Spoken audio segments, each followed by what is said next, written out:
ఎల్లిపాయలు ఒలవడం time taking process అనిపిస్తుంది కదా.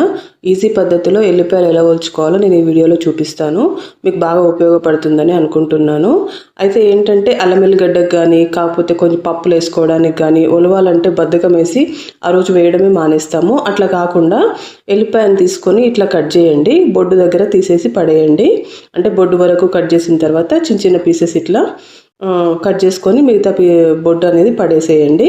ఎంత చిన్న పీసెస్ చేసుకుంటే మనకు మిక్సీ కూడా అంత ఈజీగా ఆడుతుంది కదా. ఎల్లిగడ్డకి అల్లం ఎల్లిగడ్డకి ఇబ్బంది లేకుండా ఇట్లా చిన్న చిన్న పీసెస్ అన్నీ కొంచెం కట్ చేసుకోండి. కట్ చేసుకుంటే ఫాస్ట్గా అయిపోతుంది. వేలు నొప్పి పెట్టకుండా. వేళ్ళు అయితే చాలా నొప్పి పెడతాయి అనమాట. ఒక 1/2 kg ఎల్లిగడ్డ ఒలిస్తే ఇంకా గోర అయితే మొత్తం తినేస్తుంది.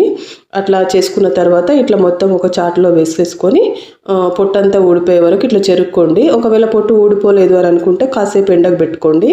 ఎండకు పెట్టుకుంటే ఇంకా ఈజీగా వచ్చేస్తుంది. అప్పుడు చెరిగితే కనుక మొత్తం పొట్టంతా వచ్చేస్తుంది. ఒకవేళ 1-2 ఊడలేదు అని అనుకుంటే ఇట్లా తీస్తే ఈజీగా వచ్చేస్తుంది అనమాట. అల్లం ఎల్లిగడ్డకి అయితే మంచి ప్రాసెస్ ఇది. ఫాస్ట్గా అయిపోతుంది. ఎంత ఫాస్ట్గా అంటే అంత ఫాస్ట్గా.